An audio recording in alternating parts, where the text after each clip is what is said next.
Raidījums tapis sadarbībā ar SMS Kredīt LV un Ramirent.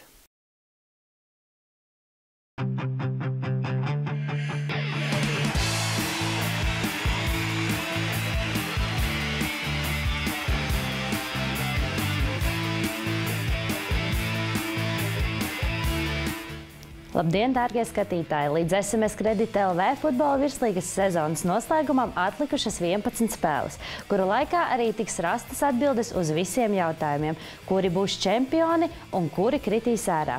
Taču mēs, Vanilap virslīga, turpinam sniegt jums informāciju, lai nekas netiktu palaists garām. Šodien raidījumā futbola eksperts Edmunds Novickis skaidro situāciju virslīgas tabulā, tiesneši un viņu darba specifika un futbola skolu brīvā stila sacensību 3. kārta.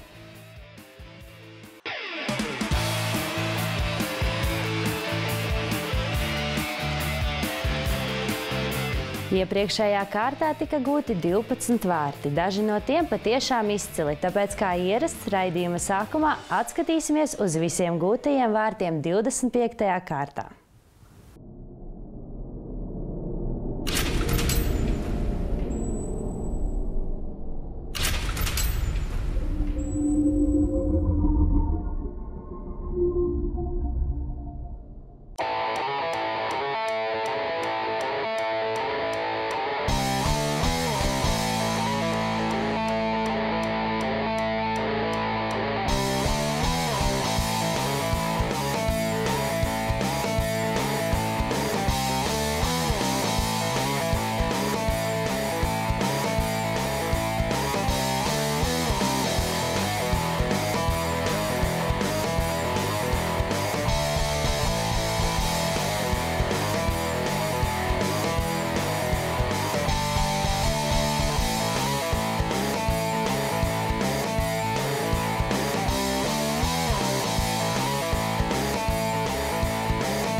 Sporta centrs.com žurnālists un viens no Twitter konta LV futbols satura radītājiem Edmunds Novickis tikās ar mūsu filmēšanas grupu un sniedza savu profesionālo skatījumu uz to, kāda situācija šobrīd ir turnīra tabulā un ko mēs varam sagaidīt atlikušajās spēlēs. Varbūt tie būs skaļi vārdi, bet es domāju, ja Skonto nebūtu tagad zaudējis Ventspili izbraukumā, būtu vismaz neizšķirti nospēlējis, tad es diezgan drošs, ka tituls neizpaliktu. Jo arī šogad tomēr gan Skonto, gan Ventspils kopumā tomēr reti zaudē punktus pret apakšdaļas komandām. Protams, gadās tādi smagāki brīži, kā bija Ventspilī kritums, bet principā es domāju, ka Skonto ļoti daudzās spēlēs vairs punktus nezaudēs. Ir tāda lieta, ka ļoti daudz kas izšķirsies tieši Skonto Ventspils 4. apļa spēlē, un tā notiks šeit Skonto stadionā. Un tas, es domāju, ir liels pluss Skonto. Līdz ar ko, lai gan es teicu, ka 50/50, bet šis ir liels pluss Skonto. Un Ventspilī var nepietikt ar to, ka viņi gandrīz visas pārējās spēles uzvar. Ja viņi šeit Skonto stadionā neuzvarēs, vai es nezinu, kāda būs tobrīd turnīra tabula, varbūt ar neizšķirtu pietiks, bet katrā ziņā Skonto stadionā viņiem klāsies smagi, un tieši šī viena zelta spēle var daudz ko izšķirt. Es domāju, ka top 2 noteikti būs tāds, kāds šobrīd vienīgais jautājums, kādā secībā.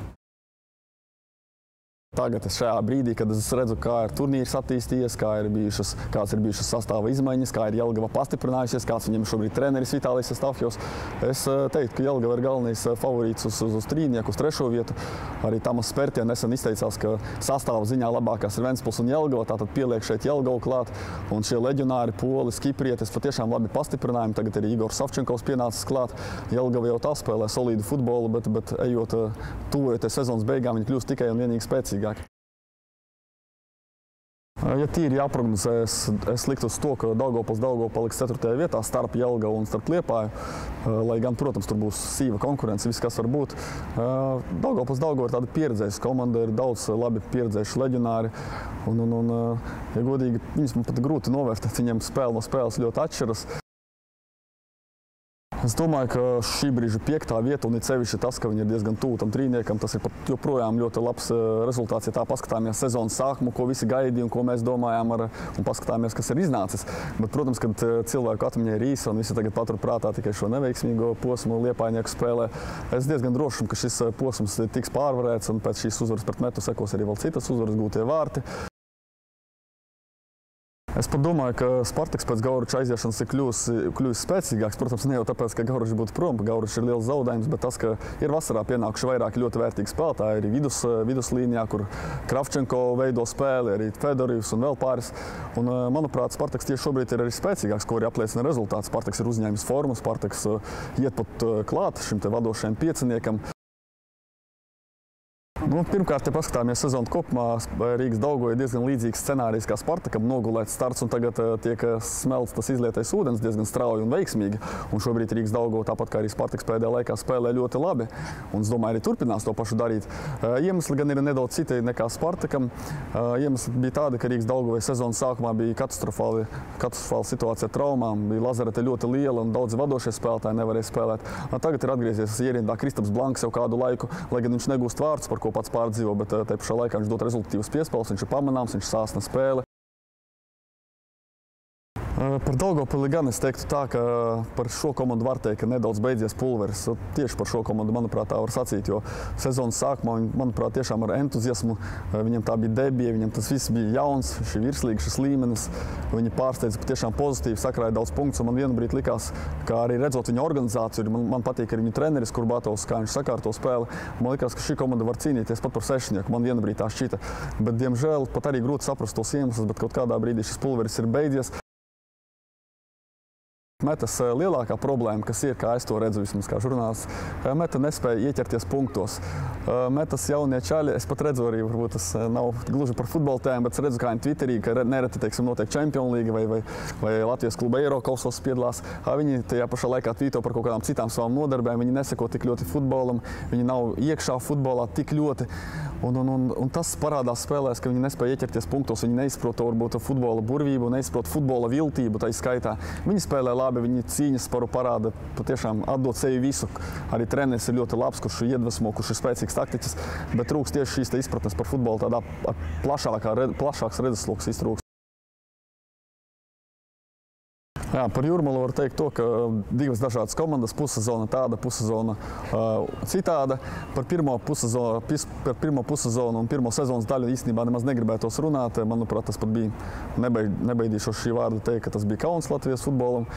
Tagad ir pavisam cita komanda, it kā ambīcijas mazākas, sastāvs netik varens, ir daudz jaunieši, vietējie puiši, bet komanda vairākās vismaz spēlēs cenšas, rāda, ko spēja. Punkti gan joprojām nav, bija 1-1 pret Metu, kur vajadzēja uzvarēt Jūrmalai, ja tā nevēlas palikt pēdējā vietā, bet ir vēl vesels aplis 4. Tā kā ir Jūrmalai visas iespējas panākt Metu un nomest Metu uz pēdējo vietu, kas būtu, es nezinu, vai tas būtu labi Latvijas futbolam, bet katrā ziņā šāda varbūtība pastāv.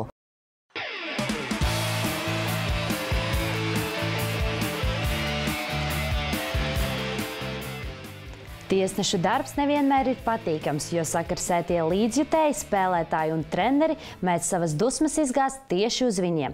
Tomēr šī aroda pārstāvi ir cienījami un patīkami cilvēki. Par to mēs pārliecinājāmies, tiekoties ar 3 Latvijas tiesnešiem.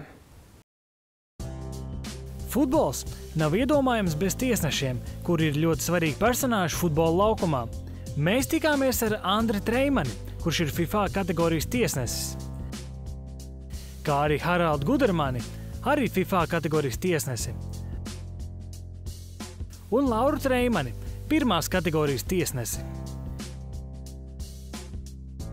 Visi 3 futbolu ir sākuši kā laukuma spēlētāji, taču dažādu iemeslu pēc ir kļuvuši par tiesnešiem. Dažiem tas ir ģimenē. Lūk, Andris ir mans brālis, un sanāk arī tā, ka mums ir viens tētis, kurš ir futbola treneris, un mēs abi nākam no Kuldīgas. Tad es esmu futbolā jau no bērna kājas, un ja kādam varbūt šķiet dīvaini salikums sieviete un futbols, tad man savukārt tas liekas tik ļoti pašsaprotami, ka es nevarētu vairs dzīvot bez tā. Man patīk būt futbolā, patīk futbola atmosfēra, patīk tas, ka es varu sevi uzturēt labā formā, patīk cilvēki, kas man apkārt. Tagad jau, kad esmu starptautiskā līmeņa tiesnesis, redz tiešām futbola īsto virtuvi, kāds viss notiek. Kāds var domāt, ka grūtākā puse tiesāšanā ir sadzīvot ar kritiku, bet tā viss nav. Grūtākā puse tiesāšanā noteikti ir tā gatavošanās katrai spēlē, jo mēs esam līdzīgi kā futbolisti, kas laukumā iznāk un parāda savu darbu augļus rezultātu. Bet tas viss darbs, kas tiek ieguldīts ārpus spēlēm, treniņos, nodarbībās, tas ir laikam tas grūtākais. Ja tu esi koncentrējies uz spēli 120%, tad principā problēmām nevajadzētu būt. Problēma sākās tad, kad tu uz kaut kādu brīdi atslēdzies, uz kaut ko, tu aizdomājies par kaut ko citu. Tad sākās problēmas, jo tieši tajā brīdī notiek kaut kas tāds, ko tu neesi gaidījis. Dažreiz ir psiholoģiski dabas rakstura pārbaudījumi pēc netik veiksmīgām spēlēm, kuras jāprot pārvarēt, izdarīt pareizo analīzi un saņemties un iet atkal laukumā. Pateicoties dažādiem stereotipiem, sievietes tiesneses Latvijā ir maz, toties ar lielām ambīcijām. Teiksim, nav pierasta praksa, ka sievietes šobrīd netiesā futbola virslīgi, bet visi ceļi ir vaļā, un vienmēr tu vari būt, ja ne pirmais, tad tas, kurš to dara. Es melotu, ja es teiktu, ka es negribētu to darīt, tāpēc es aizvien pilnveidoju savas prasmes. Un es, protams, gribētu to darīt, un es ceru, ka es kādreiz to īstenošu. Attīstoties tehnoloģijām, uzlabojas arī tiesnešu darba ikdiena, jo ir uzradušies vairāki palīglīdzekļi efektīvākai tiesāšanai. Šo tehnoloģiju ieviešana, es uzskatu, ir ļoti pozitīva. Tātad mūsu rīcībā šodien ir 2 veidi sistēmas, kas palīdz mums. Ir tātad karodziņa, BIP sistēma, kad asistents ar savu karodziņu var dot galvenajam tiesnesim laukumā signālu. Viņš nospiež pogu, un tajā brīdī tiesnesim uz rokas tiek novibrē šis aparāts, un arī ir skaņa. Un otrs ir šī komunikācijas sistēma, kas sniedz mums iespēju sarunāties savā starpā ar asistentiem, ar 4. tiesnesi, tagad jau arī virslīgā ar papildus tiesnešiem aiz vārtiem. Laukuma tiesneši un tiesnešu asistenti, kā arī papildus tiesnešu asistenti aiz vārtiem, viens otru dzird online, nepārtraukt. Bet 4. tiesnesim, lai nebūtu visai pārējai tiesnešu komandai jāklausās, ko spēlētāji, treneri runā uz soliņa, ir šāda te poga, ar kuras palīdzību tātad viņš arī visu laiku ir online, viņš dzird mūs, bet viņa mikrofons nedarbojas. Tad līdz ar to, piespiežot mikrofonu, viņš var nodot mums informāciju. Tiesneša asistentam ļoti svarīga ir redzes atmiņa. Kā mēs runājam, nofotografēt momentu, vai tā ir aizmugures situācija, vai tas ir bumbi šķērsojis vārtu līniju vai nav šķērsojis, un pieņem pareizo lēmumu. Ir situācijas, kad aizmugures lēmums tiek pieņemts 1 sekundē, sekundes simtdaļā. Citās situācijās, spēles situācijā ir jānogaida pat pāris sekundes, jāredz, kā spēle attīstīsies.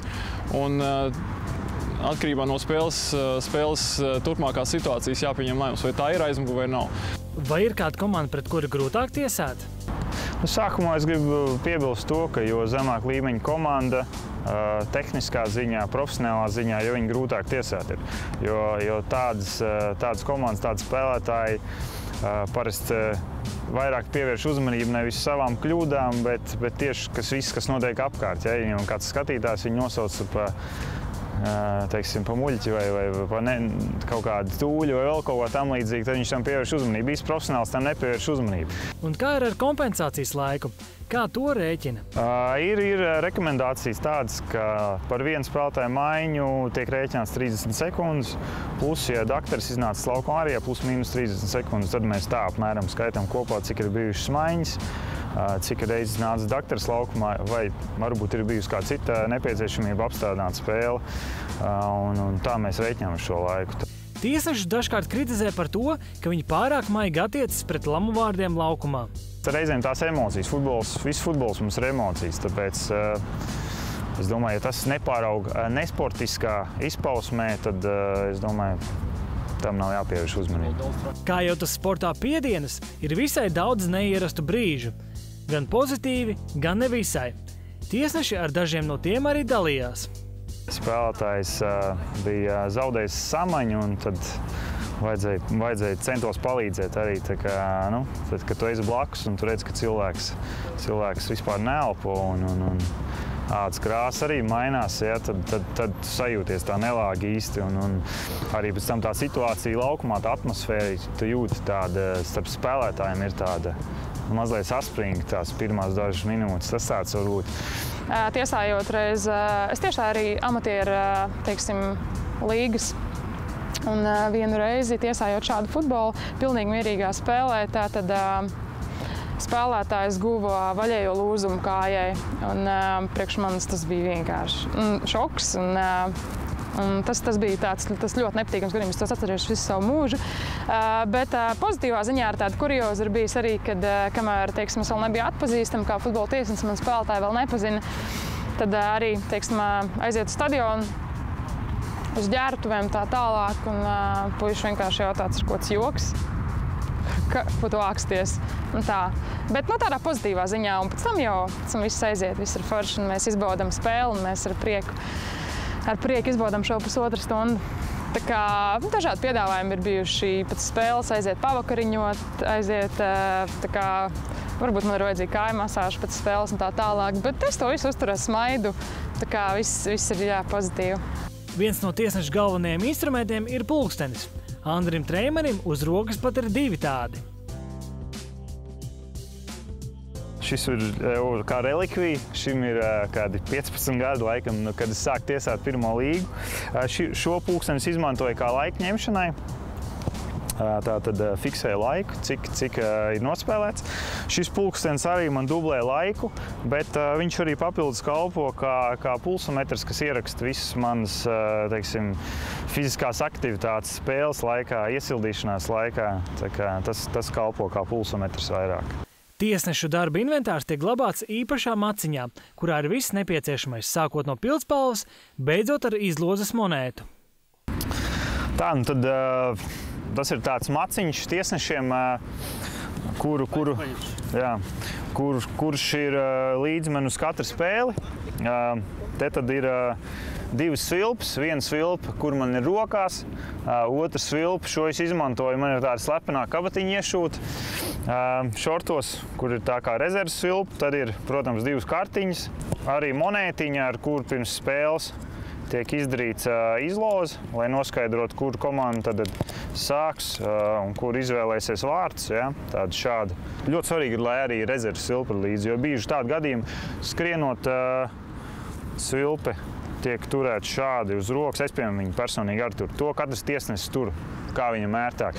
Bet ir gadījums epizodes, kad saskrienies ar spēlētāju un svilpa var salūst, nolūst tev kaut kas nost. Tāpēc ļoti svarīgi, lai uzreiz no kabatas varētu izvilkt papildus svilpi un turpināt spēli. Māki silpt arī bez silpas. Bez problēmām. Ļoti svarīgi ir šī tieši darbība ar svilpi, ko māca arī, teiksim, jauniem tiesnešiem. Svilpa nedrīkst būt monotona. Ja? Pie maza pārkāpuma, piemēram, svilpai jābūt ir tādai īsai, varētu teikt neuzkrītošai, pie tā drupjāka pārkāpuma, kas jau prasās pēc dzeltenās, pēc sarkanās kartiņas, svilpai jābūt ir ļoti garai, stingrai, lai visiem būtu skaidrs, ka tu tiesnesis pieņems līdās svarīgu un bargu lēmumu. Pie aizmugures fiksācijas svilpa ir. Tas ir manā gadījumā, protams, tiesneši ir, kas izmanto dažādu šo svilpšanas tehniku, bet svilpa ir ļoti svarīgs elements sarunai ar spēlētājiem, ar skatītājiem, lai viņi varētu saprast, kāds būs tavs lēmums.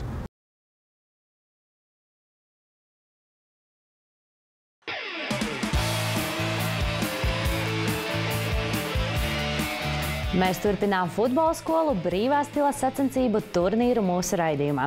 Tiesa gan šoreiz savu priekšnesumu demonstrēs tikai viena dalībniece – Skonto jauniešu komanda, jo futbola centrs Jūrmala nepiedalījās. Mani sauc Arturs, es spēlēju FC Skonto 2, un mēs esam labākie, jo mums ir jaunākais sastāvs dublēt čempionātā, un mēs rādām viskaistāko futbolu. Mani sauc Roberts Uldrics, un mūsu komanda ir pat labākā Latvijā, tāpēc, ka mēs esam paši skaistākie. Un man ir 16 gadi, un manas kājas izmērs ir 48.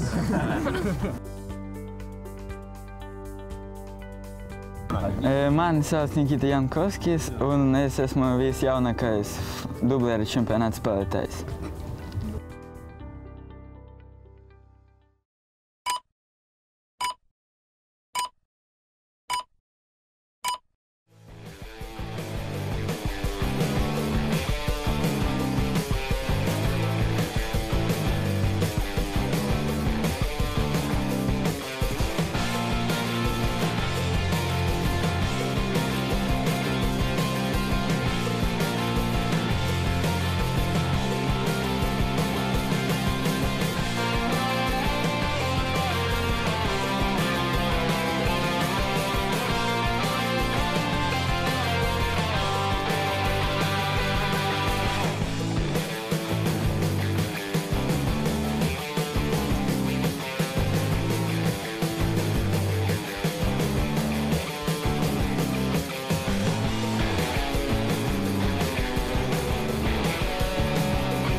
Un tagad ir laiks izlozēt nākamās kārtas dalībnieku pārus.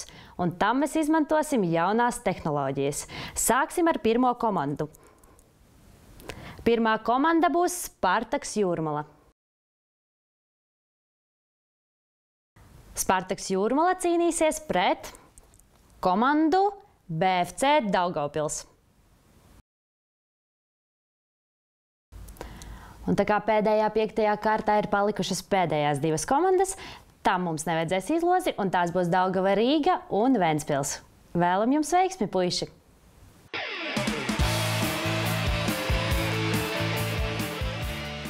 Mūsu raidījums līdz ar to ir noslēdzies. Liels paldies, ka skatījāties!